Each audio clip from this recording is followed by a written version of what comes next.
Poultry farming in Kenya has become a haven for profitable business opportunities. Layers birds are mainly raised for eggs production, and after their laying season decreases, they are sold as egg-layers for meat consumption. If you are rearing layers or you aspire to, then let's journey together as we learn more on today's episode. Few kilometers from Nakuru town on a peri-urban center is Ample Poultry Farm, belonging to Mr. and Mrs. Nathan Irongo. On this 50 by 100 piece of land, the farm has a poultry storage unit, a dairy farm unit, and a feed miller unit.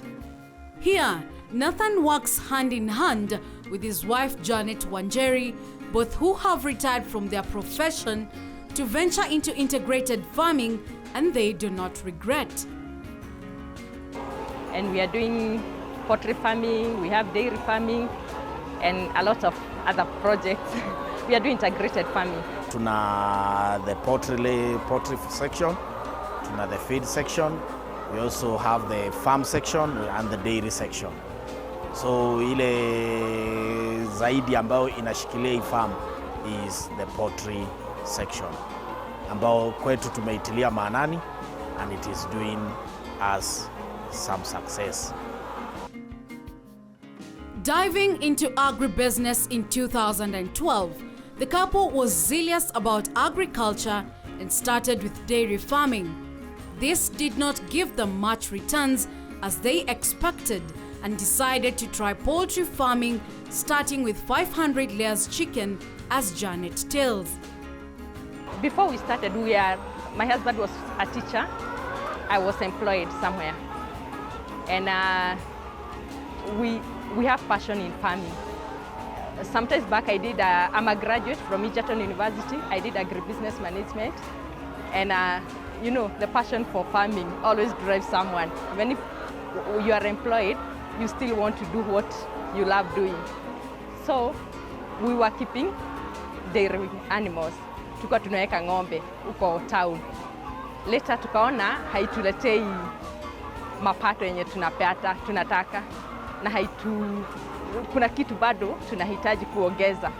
Tukaanzaga kuku kidogo. Tulianzaga zikiwa 500, and we started growing pole pole.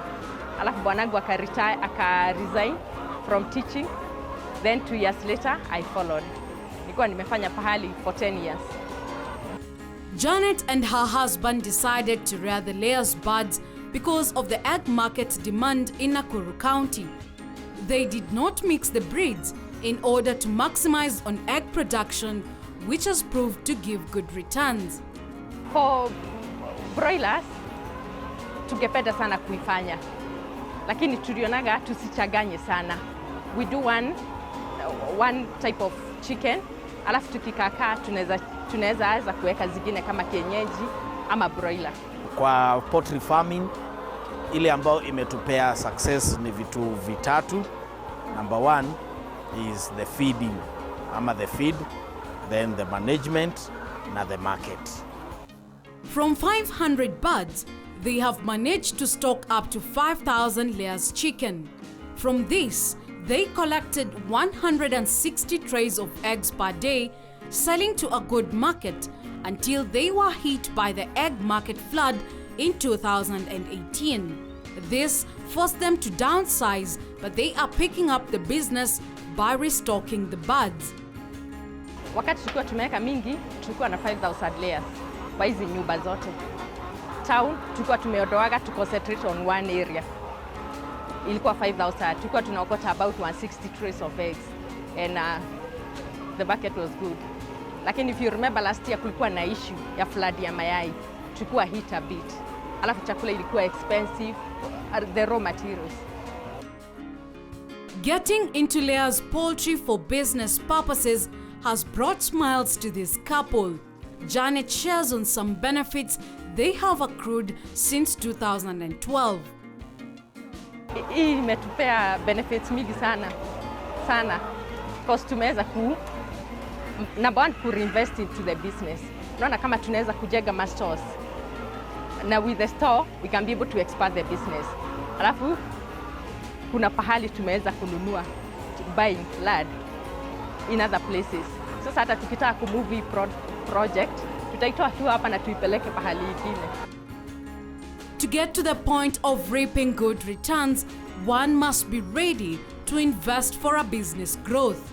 When Nathan and Janet started out Poultry, they gathered savings from their salaries up to 200,000 shillings, enough to buy 500 chicken, construct a coop, and buy their feeds.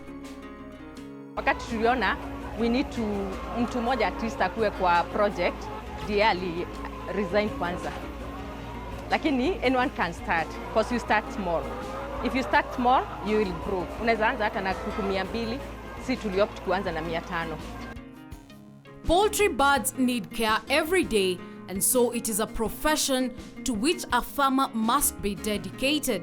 Jane takes us through her daily activity at the poultry farm as from 6 a.m. I wake up at 6, naenda na feed, and feeding takes barely 30 minutes. Ni kuweka tu chakula. Maji ni automated, kwa hivyo siweki maji. Kazi yangu ni kama imeisha. Imebaki tu ya kuokota mayai. Mayai inaweza okota with the interview about after 1 hour na okota. Saa 2, ukianza saa 2, kwenye nitamalizia na hesabu 1 hour. Narudi, alafu nagojea another hour. Ikifika 11 ni kama wote wametega. Sasa naweza gojea mpaka wakati nitakuwa na feed in the afternoon. Afternoon na feed for 30 minutes and my day is done. Having a 2-storied structure, each section can hold about 2,500 birds. Kuna mambo mingi huwa unakosida upepo inaenda direction gani, kwa sababu hastahili kupigwa na upepo. Unakosida jua inatokaga aje, so that jua haitakuwa inaingia inachoma sana. Kuna mambo mingi sana unakosida ukiweka nyumba, upepo and the like, na aeration. Alafu unajua siku hizi mashamba ni kidogo, sasa huwezi ukafugua sides zote, alafu umefugulia mpaka your neighbor, so you consider a lot of things. Kwa baada ya mjengo unaye, how are you managing what is inside?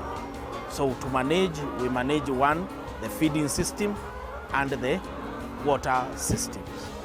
Kwa water systems, we maintain cleanliness. Hiyo ni namba moja. Water is supplied at good temperatures and cleanliness.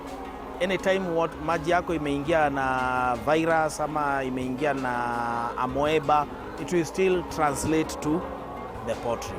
Ni kama tu nyumbani, tukikunywa maji ambayo sio safi, tunaanza kusema typhoid and the like. Same with the birds, same with the animals. They still suffer the same. So we want to maintain clean water and clean system ambazo zina function. Kama ni vyakula, we maintain mikebe ambao wanakula wakiwa comfortable. We give them good height, mikebe, and also spacing. Ukiangalia ni kama zimepangwa kwa laini vizuri na spacing. Sasa kama sasa wakipewa chakula, you would think it's as if they are in a queue.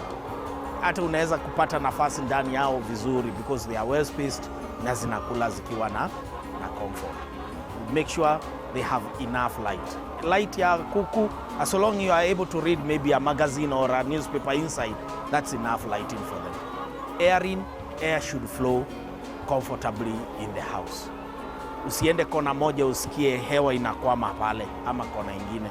And again, there should be no moving wind in the house. Ya mwisho ni usafi ya floor. Kama kwa system hii about the free range, at least make sure you have a smaller depth ya kinyezi yao, so that wanaweza kupindua hiyo kinyezi na ina absorb moisture. After some time, make sure you collect and clean the house. Kwa system ingine ambayo tunao ya cages, we sweep every day. Make sure you sweep every day ili kinyezi yao, kwa sababu hawa wako kwa nyumba ya juu, ile ammonia isiingie wavamie.